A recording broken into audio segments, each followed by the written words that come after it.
Alors, toujours sur Pourcy, mais là dans les fractions qui font au-delà du centimètre, vous allez voir, il y a des éléments que j'ai conservés qui paraissent inintéressants. Et si je les ai conservés, c'est tout simplement pour vous montrer certaines choses qu'on ne peut pas voir, qu'on ne peut pas trouver à l'état fossile, mais qui sont déduits, que l'on arrive dont on arrive à déduire la présence par le biais de marques qui sont laissées sur certaines coquilles. Là, on a en l'occurrence des huîtres. Alors, des huîtres à Pourcy, c'est pas ce qui manquait. Il y en avait pas mal. Il y en avait même des très grosses. J'en avais trouvé des encore plus grosses à Saint-Denis dans l'Aisne, mais qui n'étaient pas de très bons marqueurs, d'après ce que j'ai compris. Par contre, sur certaines huîtres, on observe des traces. Là. Enfin, tout au moins, on pourrait dire que c'est complètement bouffé. Alors oui, ça a été mangé. Ça a été mangé, mais pas par des animaux. Ça résulte tout simplement de la présence de spongiaires qu'on appelle des cliones qui s'encroutent sur les coquilles une fois mortes essentiellement et qui creusent des petits trous comme ça en surface pour s'implanter dessus. Donc vous voyez, simplement par des morceaux comme ça qui payent vraiment, qui n'ont aucun intérêt particulier, on peut déduire de choses qu'on ne verra pas, parce que les éponges, à part les spicules, qu'on pourrait retrouver en tamisant des fractions très très fines, on a des difficultés pour les préserver dans le tertiaire, dans les sables. Donc déjà, voilà, ça c'est un intérêt premier. Alors après, on va avoir des traces de prédation ou de cassure. Alors les traces de prédation, elles se voient surtout sur les grosses coquilles du type Naticidés, parce que les crustacés, lorsqu'ils prédatent la coquille, ils ont tendance à aller venir grignoter la partie qui se trouve ici pour aller chercher l'animal, pour l'extraire.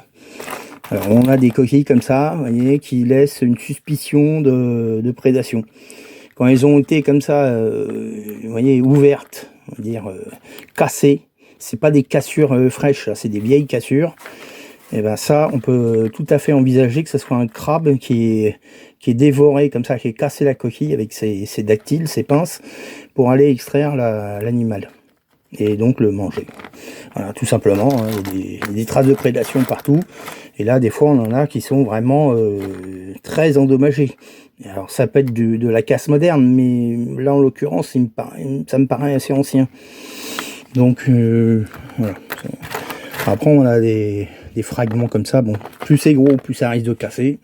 Ça, c'est un impératif. Enfin, c'est quelque chose qu'on voit dans tous les gisements. Plus vous avez des gros éléments, plus ils seront facilement cassables. Là, on a une coquille de Spontia cuvieri qui est malheureusement complètement déglinguée. Mais bon, ça peut laisser présager de la taille de l'animal, de son vivant. C'est des coquilles qui peuvent faire 8-10 cm. Qu'est-ce qu'on a d'autre? On a toujours les fameux bivalves. Alors ceux-là, ils sont remplis de terre. Ils sont remplis d'éléments. Donc ça, j'ai commencé à mettre de côté. Et ça, je dis que je le fais. C'est la première fois que je vais le faire. J'ai mis de côté tous les éléments terreux, comme ça, que j'ai récupérés. Et ça, je vais les faire fondre pour essayer de voir s'il y a des pollens dedans. Alors, s'il y a des pollens, c'est pas moi qui vais certainement les trouver, parce que c'est très très petit, les pollens. C'est de l'ordre, il faut avoir des grossissements de 2 à 300 fois pour commencer à les voir. Mais ceci dit, une fois que j'aurai traité ça, ça va faire certainement une boue. Je vais essayer de la calibrer le plus finement possible. J'ai des mailles qui font même pas 1 mm. Donc je vais essayer de récupérer ça et les confier à quelqu'un qui pourrait éventuellement regarder ça de plus près. Voilà, c'est vrai que c'est la première fois, je l'ai jamais fait sur Pourcy ni dans aucun gisement. C'est dommage. Voilà, j'avais pas forcément l'idée de le faire. Mais on apprend tous les jours. C'est pour ça qu'un deuxième tri, vous voyez, même plusieurs années après, de quelque chose qui a été prélevé au courant des années 2009-2008, c'est intéressant de les mettre de côté. Et quand on a des idées comme ça, de pouvoir les mettre en pratique ultérieurement. Donc, je ne sais pas ce que ça donnera. Hein. C'est même possible que ça donne rien du tout. Mais bon, au moins j'essaierai. Voilà. Ça, c'est un Coptostylus pourciensis. Hein. Alors, Coptostylus, c'est le genre, et pourciensis, c'est l'espèce qui est liée à Pourcy, puisque c'est une espèce qui est décrite pour la première fois sur le gisement de Pourcy. Sur un des gisements de Pourcy. Parce qu'il y en a plusieurs, je le répète encore une fois. Il n'y a pas que le gisement dit du Tourniquet, qui est la montagne protégée de Reims, qui est inaccessible, car complètement envahie par les ronces, que proviennent ces spécimens. Ça provient d'un spécimen d'un site où j'avais l'autorisation de fouiller par le propriétaire. Et on y a été pendant plusieurs années, et maintenant c'est un endroit qui est construit, donc qui est plus accessible.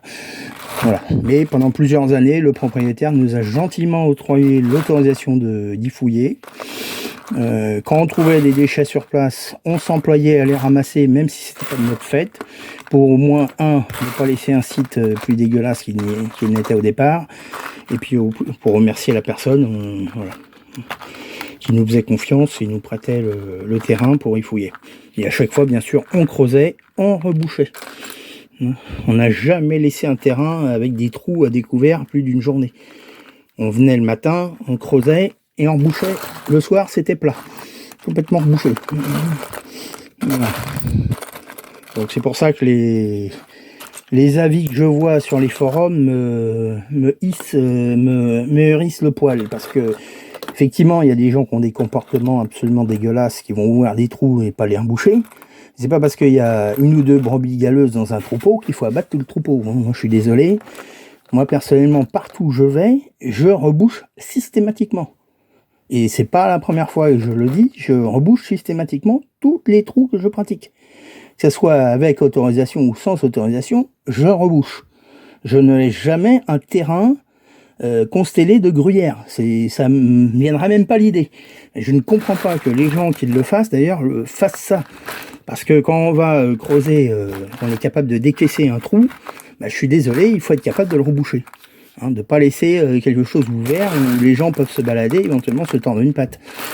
Ou avoir des accidents plus graves. Donc, encore une fois, les donneurs de leçons sur les forums, moi, je peux comprendre une partie de leur raisonnement, mais c'est un peu trop facile de jeter l'opprobre sur l'ensemble des amateurs, parce que les amateurs font plus de choses que la plupart des gens qui critiquent, qui sont des universitaires planqués, payés grâce aux méchants contribuables que nous sommes, pour venir nous critiquer, nous dire qu'on fait de la merde, on n'est pas sérieux. Moi je suis désolé, à partir du moment où on obtient l'autorisation d'un propriétaire pour fouiller, la moindre des choses c'est de reboucher et de lui laisser un terrain plus propre qu'on a trouvé s'il était dégueulasse avant.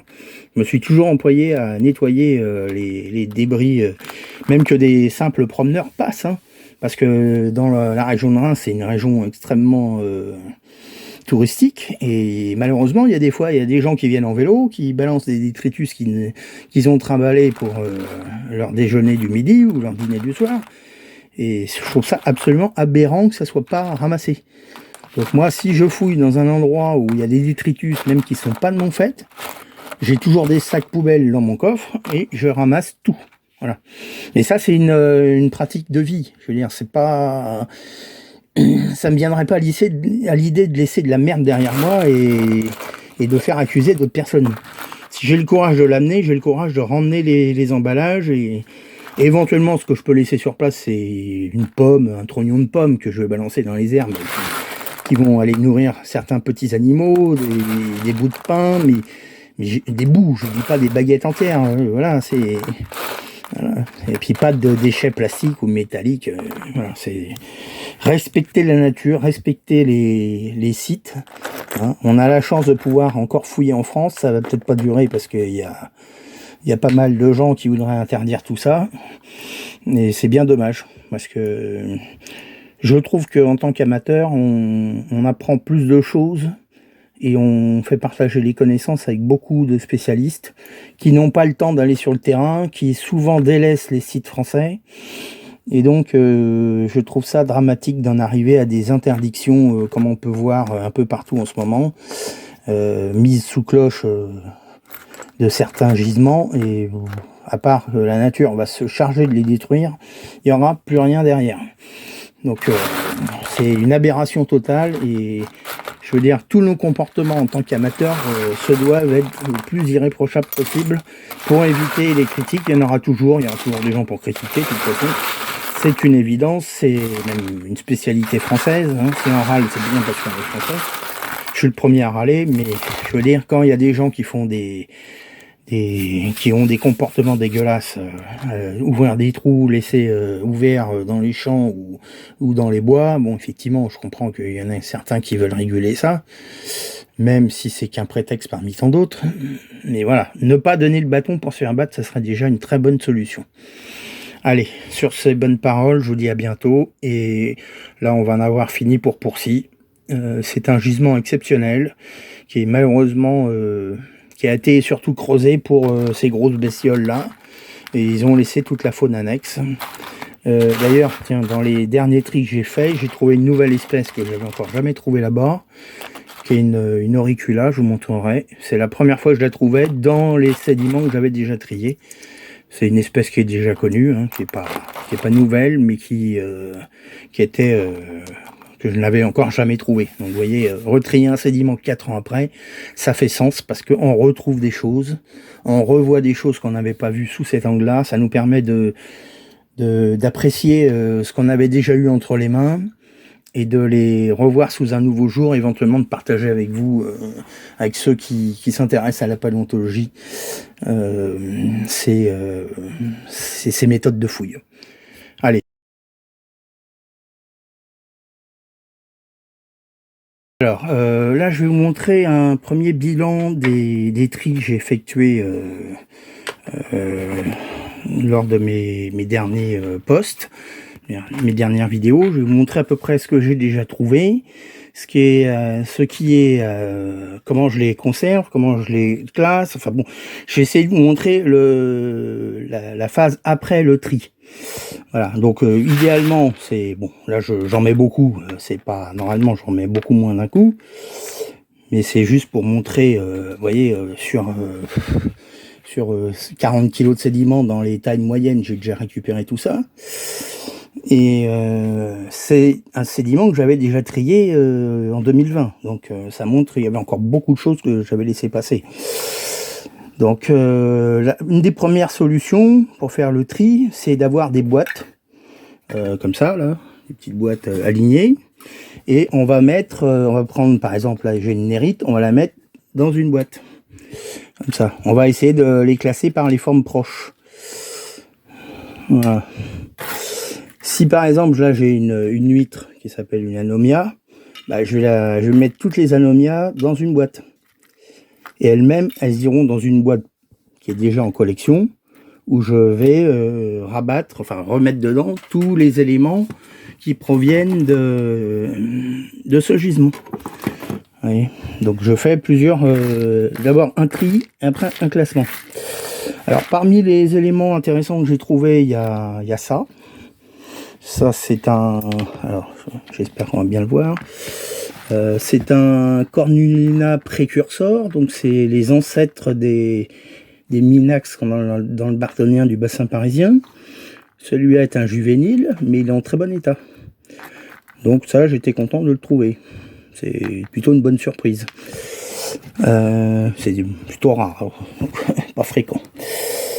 Qu'est-ce qu'il y a d'autre? Bon, il y a beaucoup de... Là, j'ai un Mélanopsis, mais qui est un petit peu cassé, mais qui est une cassure dite pathologique. Donc c'est un spécimen que j'ai bien sûr tout de suite récupéré, que je n'avais pas vu lors du premier tri, puisque je vous dis à l'époque j'avais pas loin de 2 tonnes à trier, donc on ne peut pas tout voir d'un coup, sans compter que j'avais pas mal d'autres gisements à trier aussi.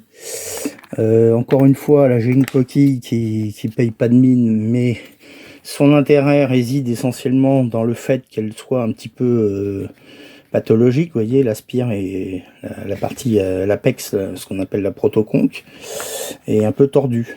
Donc ça résulte soit d'une prédation ou d'un accident. Donc la coquille a vécu, malgré tout.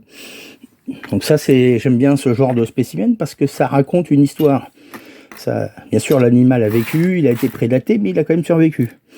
Et bon, ça, on le retrouve fréquemment sur beaucoup de coquilles, où on a des usures un petit peu différentes. Là, on a une coquille qui est assez peu banale déjà, et en plus, elle a une usure particulière. Donc, c'est quand même un élément intéressant que j'ai mis de côté. Alors, on va peut-être pas apprendre de nouvelles choses sur ça, mais en tout cas, c'est intéressant de les prendre en compte. Qu'est-ce qu'il y avait d'autre? Ça, c'est c'est une espèce qui est relativement rare là-bas. On en trouve, mais c'est une Batillaria, enfin, je vous mettrai le nom parce que je l'ai plus en tête, qui est assez jolie. Et bon, celle-là, elle est pas tout à fait complète, mais j'allais pas la laisser partir à la déchetterie, donc je l'ai quand même prélevée.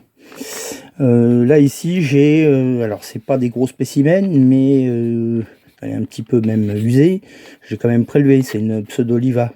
C'est un gastéropode qu'on rencontre dans tout l'Éocène. Et là on est à la base de l'Éocène, on en a déjà. Et à Baywood on a des très gros spécimens, mais il se trouve qu'à Pourcy on en avait très peu. Je dois en avoir une trentaine de spécimens, ce qui est déjà très bien, mais par rapport aux autres coquilles, elle est relativement peu fréquente. Qu'est-ce que je vais avoir d'autre après? J'ai bon, encore une autre un peu pathologique ici. Là, je n'ai que des mollusques, hein. Je n'ai pas de vertébrés ici. Qu'est-ce que j'aurais à vous montrer? Bon, il y a pas mal de bivalves, et encore, ceux-là sont pas très... Là, j'ai une nérite avec des motifs résiduels. Vous savez, je vous ai déjà montré pas mal de fois les motifs résiduels. Ce ne sont pas des couleurs, hein. Ce sont des motifs qui sont présents sur la coquille, qui peuvent être révélés dans certains cas. Et là, à Pourcy, il se trouve qu'il y en avait énormément avec des motifs résiduels de plusieurs espèces, hein, puisqu'il y a au moins 9 espèces sur Pourcy, ce qui est considérable parce que à Baywood, je crois qu'il y a 3-4 espèces maximum. Donc c'est un gisement comparable, mais beaucoup moins riche. Alors celle-là, je l'ai mis de côté avec les autres qui étaient déjà similaires.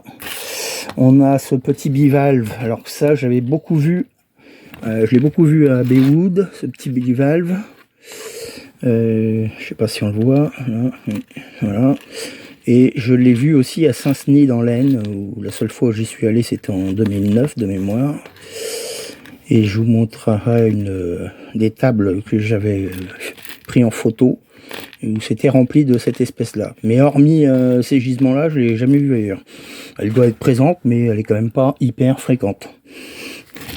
Voilà. Qu'est-ce qu'il y a d'autre? Ah, malheureusement, ça, c'est un bout d'arca. Une arca. Bon, il y en a des plus complètes, mais elles sont quand même pas très fréquentes non plus. On a une autre là, qui est plus complète, qui est moins dégradée. Les arcas, c'est des bivalves dont la charnière est dite toxodonte. Parce que contrairement aux autres qui ont des charnières vénéroïdes, celle-ci, ça se présente sous forme de petits traits, donc très répétitives et qui sont assez distinguables. Alors bon, il n'y a pas que celle-là qui a ce type de charnière, mais ça fait partie des spécimens qu'on reconnaît bien grâce à ça, notamment. Qu'est-ce que j'ai d'autre? Bon, les nérides, vous voyez, ça pullule. Hein, il y en a vraiment énormément. Il y en a énormément. Et à côté des nérides, il y a aussi ça, c'est des Euspira. Donc ça, c'est plutôt proche de la famille des Naticidés, mais bon, c'est encore différent. Les Cantharus, pareil. Les Cantharus, à part dans ce gisement-là, j'en ai pas beaucoup vu dans l'Yprésien.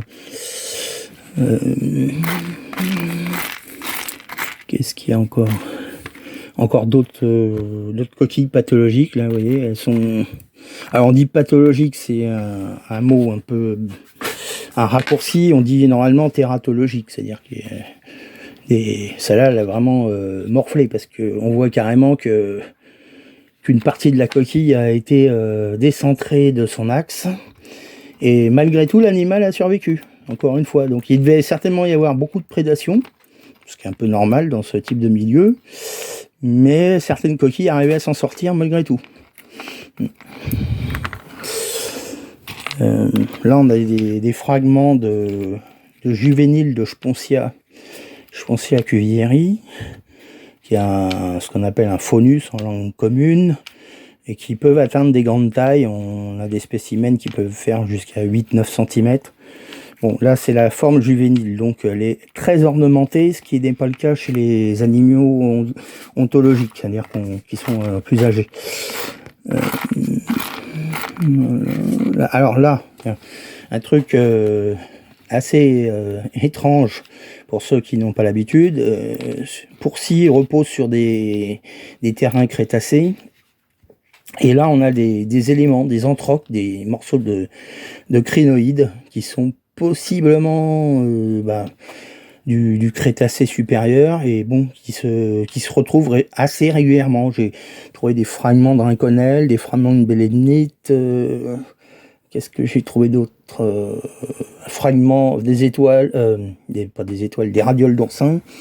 Voilà, donc c'est le seul remaniement qu'on ait de bien visible.